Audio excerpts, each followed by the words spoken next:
Okay, so it is March 31st. A special day for you, Mom. Yeah. So And may that I'd like work to out for welcome me too. you.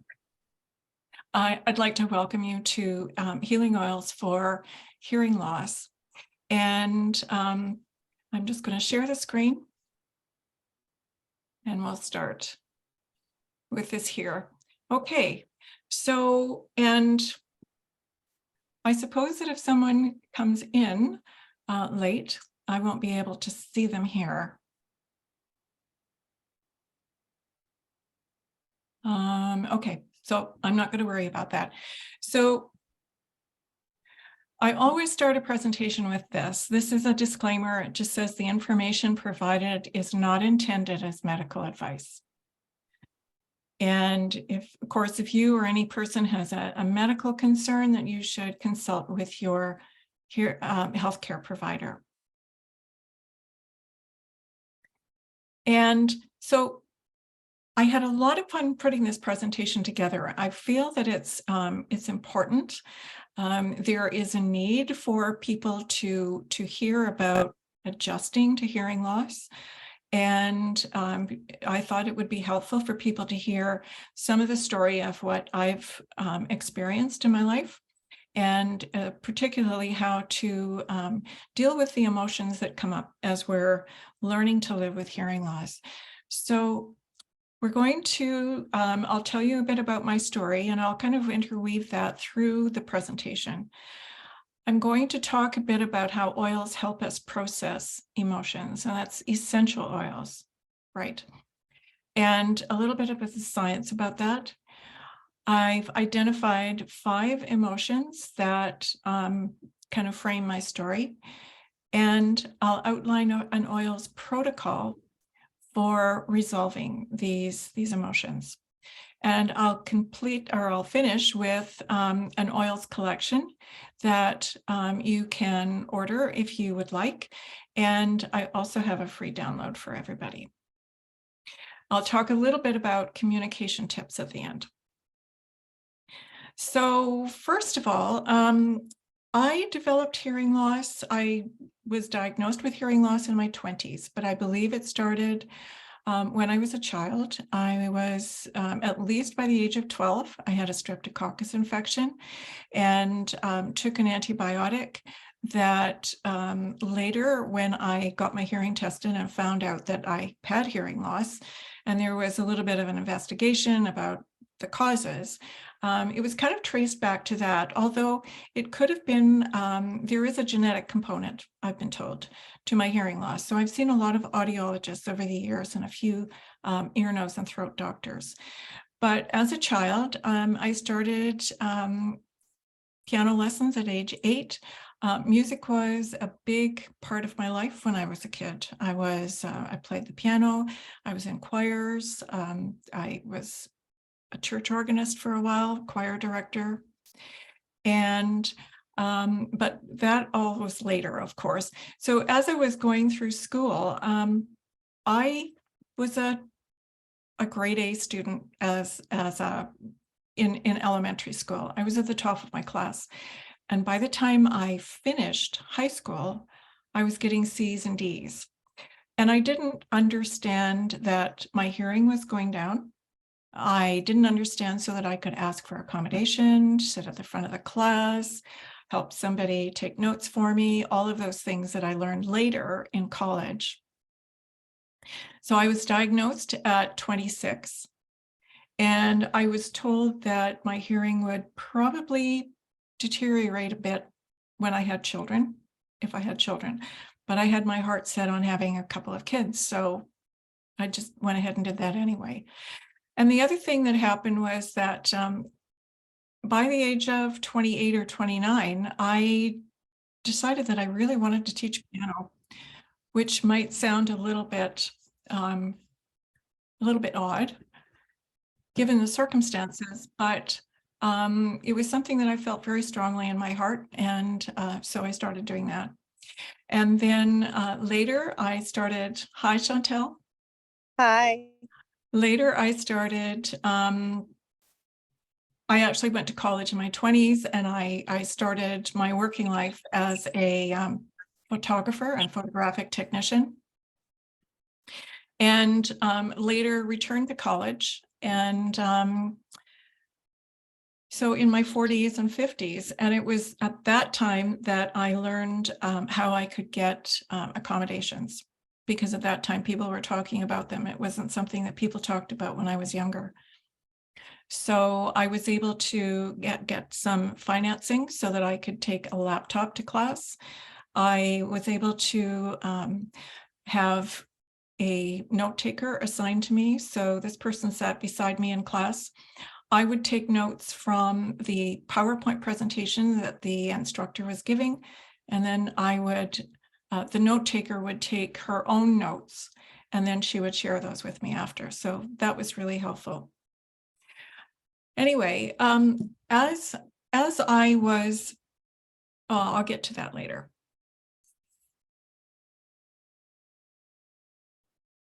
I think this is the next slide.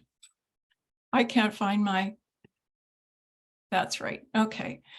So these are the 5 emotions that I have indicated here. So grief, humiliation, rejection, irritation, and the last one, controlling, because I do have some controlling behaviors that kind of developed as a result of just trying to organize my surroundings so that I could hear best. So I'm going to move your pictures over to the other side. So this is interesting because out of all of our senses, we're talking sight, touch, smell, sound, and I think there's another one. Maybe it's intuition. Only smell can access the limbic system of the brain, which is the seat of emotions. So a study was done at New York University that found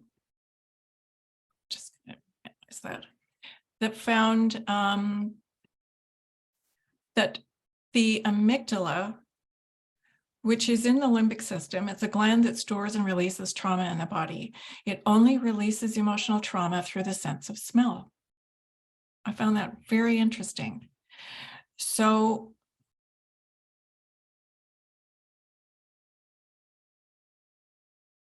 emotions have been found to be encoded within the DNA of the cells.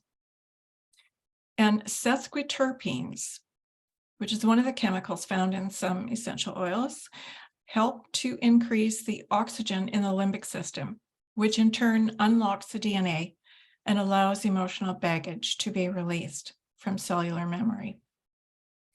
So this is something that I've been learning in the last few months, and largely through the work of Dr. Carolyn Mine, who is an American chiropractor. And what she explains is that emotions are stored in the organs. Now, first of all, when we feel, emotions enter our body through our chakras. They go into our meridians, which, as you know, go all throughout the body. And the emotions settle in organs, glands, and body systems that have a corresponding frequency, because everything has a frequency. The emotion has a frequency, and all of those organs, glands, etc., have a frequency. So high quality essential oils have a high frequency, and they transfer that frequency to the body. And so that is why, very simplified explanation, is why they help us to work through those emotions. Now, what we're going to be talking about is an oils protocol, and this is a very simplified version of this. When we get to each one of the emotions, I'm going to talk about this in more detail. So the first thing we do is we choose an oil and apply it a certain way. And then we ask ourselves some questions, because intention is so important, as you know. And so when we do this, we want to gain some awareness of, first of all, where we're starting from. So grief is the first one. So we are aware of the fact that we're grieving. And then we want to ask ourselves some questions that help us understand why that has come up for us. And then we make a declaration or an affirmation to help take us beyond that to the opposite feeling, actually. And then we visualize what our life is going to be like when we reach that place that we're aiming for.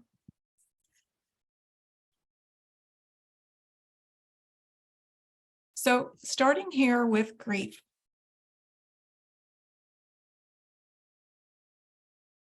Got some things in the way. So these are some of the oils or blends, and these are all doTERRA oils or blends. And doTERRA oils I use because I've been using them now for over 4 years. And when I started using them, I use them mostly for physical kinds of things, helping me sleep through the night, etc., for pain.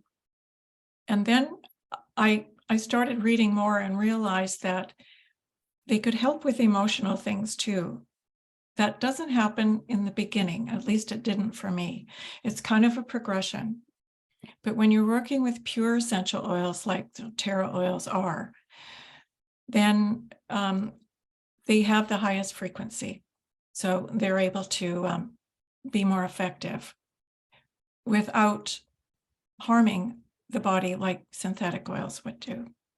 And again, 80% of them all, upwards of 80% of the oils on the market are synthetic or in whole or in part.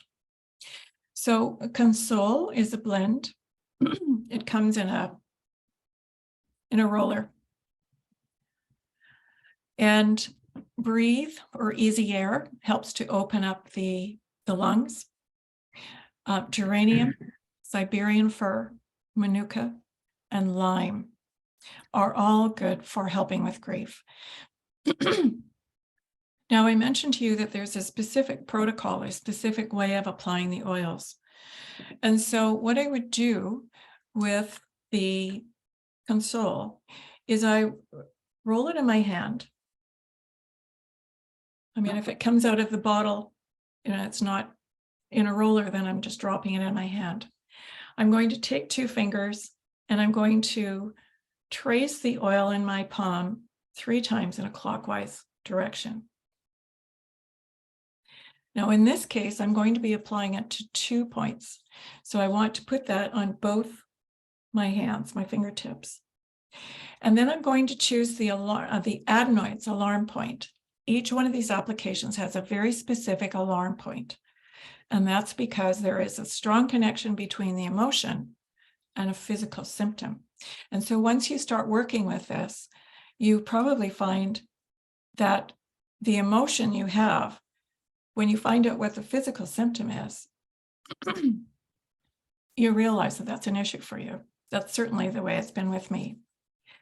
So 2 points, either side, whoops, I'm just going to the thymus, either side of the nose, midway between the bridge and the end. So that's like an acupressure point. And so to apply the oils there, and as we're doing that, ask ourselves, what did I lose? What will it take to process that grief and move forward? Now, in my case, I was grieving the loss of my hearing. I didn't have anybody explain that to me until much later. But I would wake up every morning thinking, today might be the day when I find out how I can get my hearing back, if you can believe it. Now, I was told I had mostly a, not a conductive hearing loss, a sensory neural hearing loss. And sensory neural hearing losses are not recoverable. And so what that means is the hearing loss is in the inner ear. So the little hairs that are in the inner ear, that there's a cochlea there. It's like a snail shell that transmits the message to the brain. And that those little hairs are not working properly to transmit that message to the brain. The other kind of hearing loss is conductive. So that's something that's wrong with the bones in the middle ear. Okay, so I lost my hearing, and I was grieving the loss of my hearing because here I had this love for music and love for teaching. And I was wondering how that was going to affect my life, obviously, right? So I also have to say that at this point in my life, because grief doesn't come up very often in relation to hearing loss for me anymore. But at that point in my life, I wasn't using oils. And so it took much longer it's taken a number of years to work through these emotions. So, okay, so I'm grieving the loss of my hearing in this case. And the affirmation is, I am now finding new hope each day. I forgot how beautiful this smelled. I now allow grace to carry me. And visualize a weight lifting off the chest, allowing your lungs to expand and receive an abundance of pure oxygen and light. I want to tell you a little story. And this is really weird because I can't see any of you, but I'm assuming that you're still there. I was talking to Mom the other night, and one of her friends had a spot on the side of her nose, and Mom gave her a frankincense roller a few months ago. Well, this woman has found that the spot has gone down. It's not as noticeable as it was. She recently went to a dermatologist. I think it was a dermatologist, Mom. And what came up when she saw the doctor was that she felt she had something inside of her nose that was kind of interfering with good nasal function. And so they talked a little bit about maybe having surgery. However, when I was talking to Mom about this, and I was telling her about my presentation, and I was telling her about grief, and I told her, without even really connecting it, but I just went to tell her that it was the adenoids alarm point. And Mom said, well, that's where she's got the spot. And I said, it's connected to grief. And she said, she lost her son last year. She's grieving the loss of her son. It's like, whoa, that was pretty amazing. So that is grief. Let's look at humiliation. Now, I just have to look at my notes here and I'm losing my voice. Now, humiliation for me was, where is my presentation? I'm just having trouble seeing my slide right now.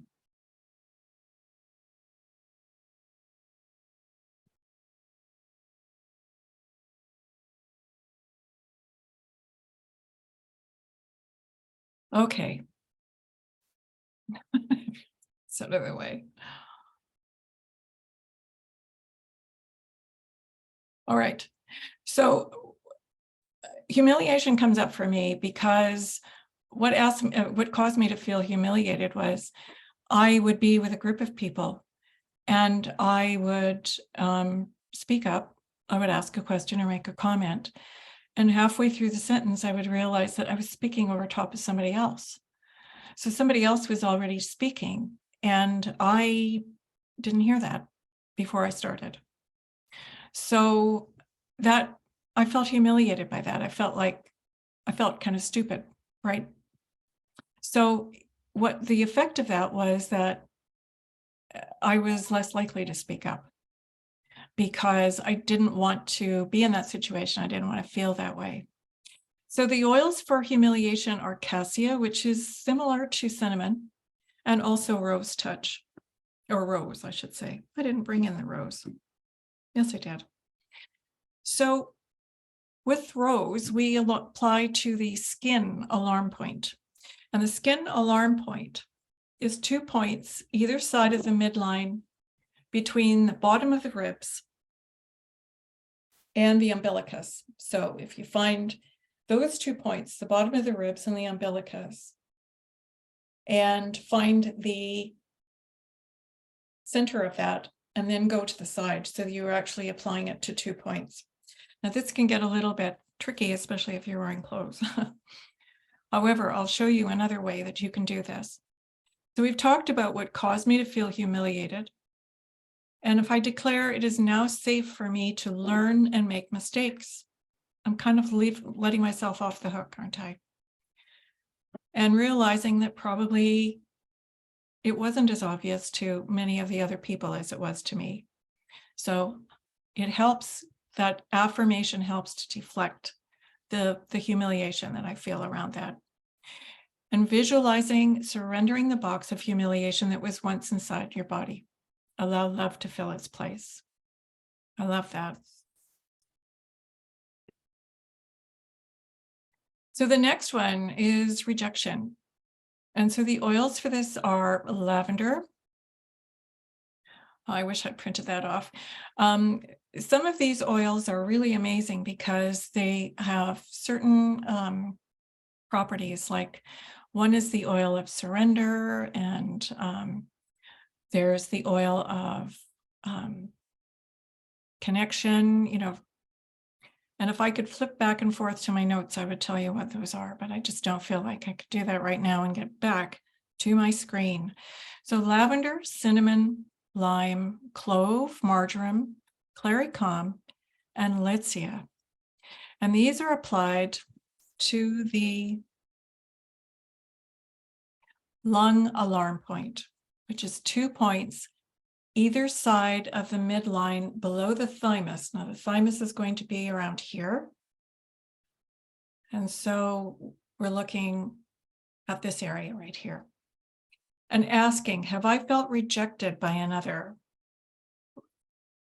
In my case, I felt rejected when I was sitting around the table with my family and they were having a conversation and I was having trouble following it. So I felt left out. I have one friend who's hard of hearing, and she said, well, when I'm in that situation, what I do is I just tap on the table really loud and stop everybody and say, so what are we talking about here?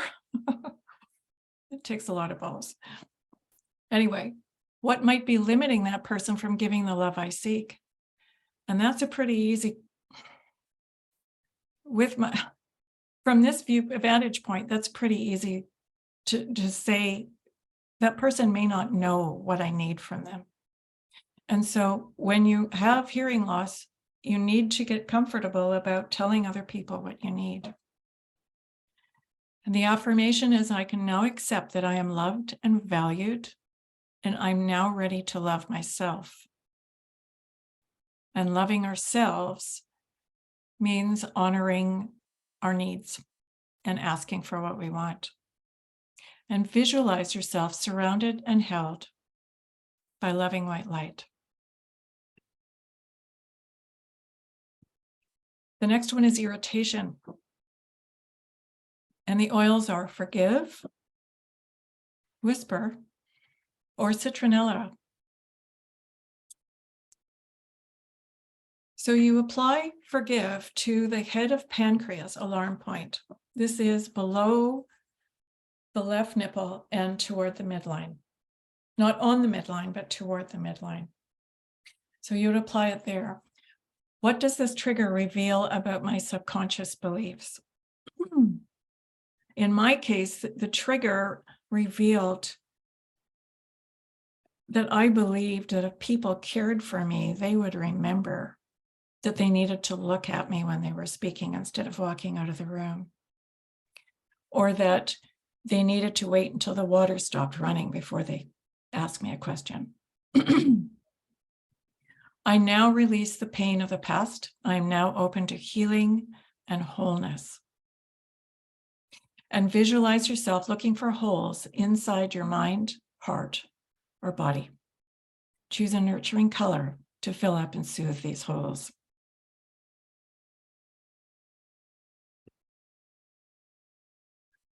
And the last one is controlling. When I was creating this presentation, I really had to, do some digging, do some self-assessment, self-awareness, remember back, because not all of these feelings are daily presences. For me, what is preventing me from trusting that all will work out as it should? When I go into a restaurant, I very specifically look for a place at the table where I'm going to be able to hear the most people. When I was in school,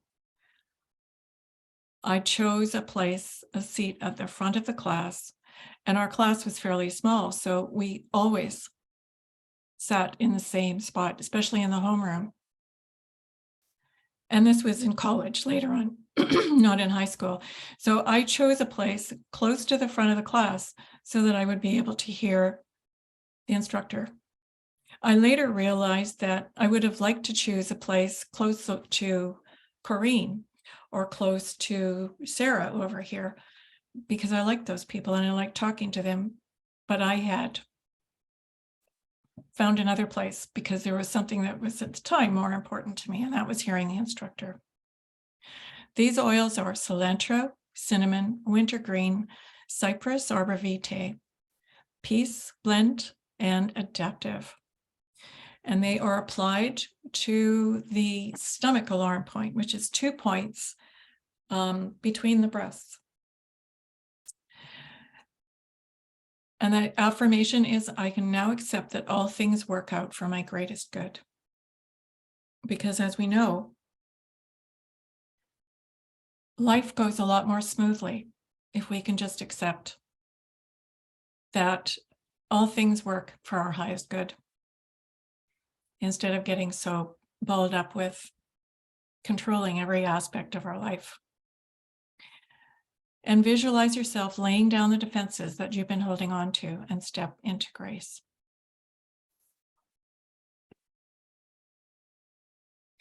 Now, at times when you are wearing clothes and it's not easy to get to some of these points, you can use the foot reflexology points. And so that's why I've included this diagram. Most of the points that I talked about are referenced here. There might be one or two that are not really specific.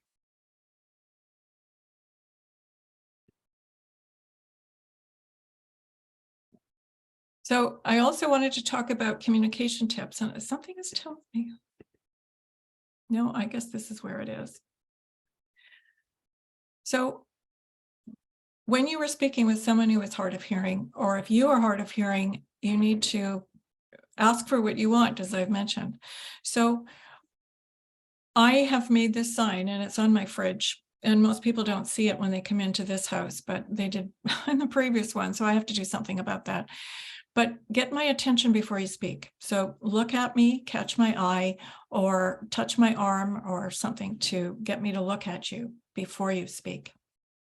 And face me when you speak. Speak clearly, but don't shout. Believe it or not, people who don't hear well, they can tell when you're shouting, and it's not comfortable. It's not physically comfortable, and it's not emotionally comfortable. Keep hands away from the face so that I can speech read. Wait until background noise stops before you speak. So if I'm running water at the sink, you need to wait until that stops. If I have my head in the cupboard, I can't hear you until I get out and look at you. Position yourself in good lighting, because that helps me to see your face. So if I walk into a restaurant, as an example, and you're already sitting there and you're sitting with your back to the window, I will ask you to switch with me. so that we can sit across from each other, but it's me who has my back to the window. Otherwise, I'm squinting all the time because the light behind you casts a shadow on your face. And in groups, it's a good idea to have only one person speak at a time. So if I'm speaking with a group of people and I ask a question or make a comment and more than one person talks at the same time, I will say, one person, please. Just one person speak, because otherwise it's just too much. It scrambles.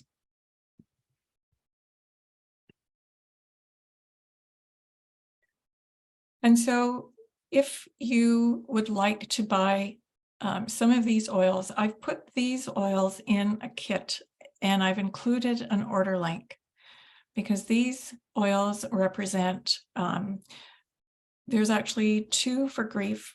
I included Console because it's so wonderful. I just love it.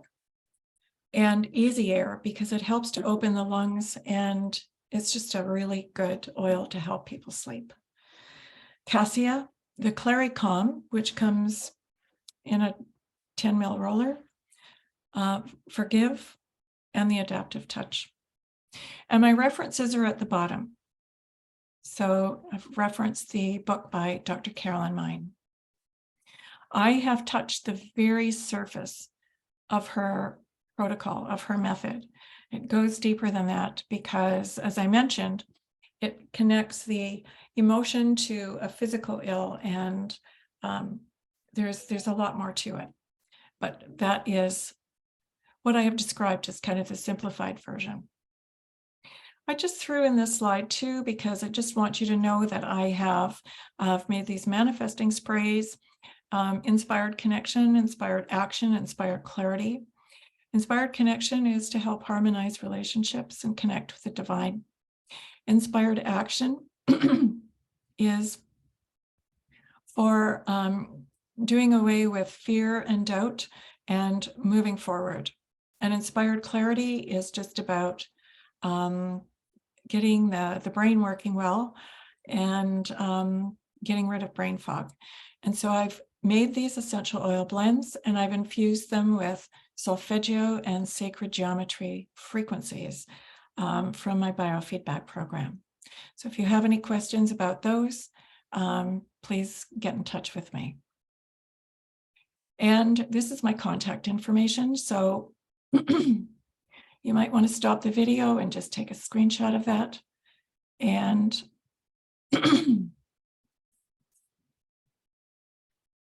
I'm going to pull everybody up and I'm going to stop the share. I tried.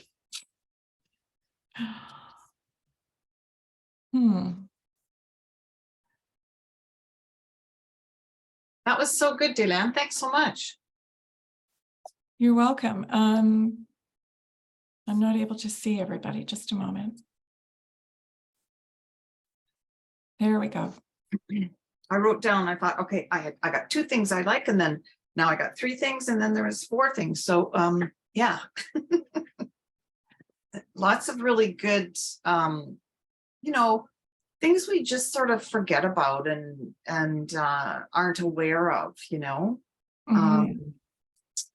I like the way that you used some of the blends and the rollers from the emotional kit. I love that little kit. That was one of the first kits that I got. And what else did I like? Well, the kit that you put together too, that's a really well thought out combination, those ones that you put together in your little kit. And I love the way that you did the affirmations with the touch points. You know, reflexology is so cool and it really does work. And I know there's a chart for the hands as well. If you can't even touch the feet, you know, you can do it on your hands, right? That's true. That's right. Yeah, because I don't know. And then the sprays. I love your spray. You gave one to me and it's got geranium in it. And I love it. Love it. Thank you. Yeah. So thanks for all that information. Yeah. How about you, Marjorie? You probably know all this stuff already. Actually, I learned a lot. You know, and I'm thinking, where was I when Deland was going through these issues in school and so Oh, on. you were there for her. I know you were. It was a busy time in my life, of course. Yes. Yeah. And Facing I her children. wasn't at home, right? Pardon? Yeah. Oh, I And see. Yeah. Yeah. right. Yeah, it was a challenge for you, and I really appreciate you being open and telling your story too. Like that's quite a journey to have to go through all that, and we don't know what that would entail. We've never experienced it, so. Mhm. Right. Mhm. Yes. And I'm aware of the fact that when I speak with someone like you, Cynthia, one-on-one, it's much different than if I'm with you and there's other people around, For sure, for right? sure. Yeah. And so when I meet someone and then the first time we're in a group, it's like a whole different ballgame, and I have to navigate that differently. And when I was how old was I? I suppose I was in my 40s by the time I met other people who had hearing loss, and we formed a branch of the Canadian Hard of Hearing Association in Prince George. And so I started going to conferences and meeting a lot of people who had hearing loss, and a lot of people who had lived with hearing loss since they were born, right? And noticing Yeah, of that course. it's very different for somebody who's had hearing loss all their life and somebody who's developed it later on. For sure. Yeah. That the hangups are a little different. Actually, people like me had more hangups than people like them, right? But we also used to kid each other about bluffing. It's like, you bluffed, didn't you? And you know what? In the early days, I felt kind of ashamed when somebody called me out on that. But I have learned over the years that hearing takes so much work and Mhm. concentration Mhm. that I can allow myself to just Yeah, out once in a while. absolutely, absolutely. Yeah, you don't need to hear every little bit of every little thing. That would be impossible, even for me, that's impossible. So, yeah. So I Right. can pick and choose. And if it's something that I don't Mhm. think is going to be that important for me to listen to, I can just kind of coast. Yep. Yep. Right. Yep. I Absolutely. think we've lost Orshi. I know. I checked the messages to see if she was trying to communicate, and I've been watching to see if she was hopping on, but Did you see her message? She said she was smelling gas. And Oh, she had to what? go and check that out. Oh, there's a chat here. Sorry. I heard somebody say something and I didn't stop. Oh Mhm. I dear. thought it was just background noise or something. Oh, I didn't see that message. I was going to open the chat and I didn't Mhm. follow my Yes, that instinct there. was maybe halfway into your presentation, or maybe not even quite that far, Dylan. But I saw what she was saying, and she said she had to go and check with something or other, and I didn't catch Oh, okay. the word. Yeah. Mhm. When I have the slide on, I can't see the words. Mm. I'm just checking to see if she left me a message, but that would be asking a lot if she was checking on something. No, she left a message in the chat before she left. So yeah. That's where. Okay, so that's great. Well done. So yeah, the recording will be posted for us to check it out again. I'll save it. I'll send it to my mom and my sister. Yes. Yeah. So Well, that would be great. I had one person sign up for this on Eventbrite, but that person didn't show. So I guess something came Oh, well. up. You can always, reply and send them to them, right? Yes. So I'd like to thank you for joining me today. I'm going to stop the recording. Okay. And thank you for sharing. I appreciate that.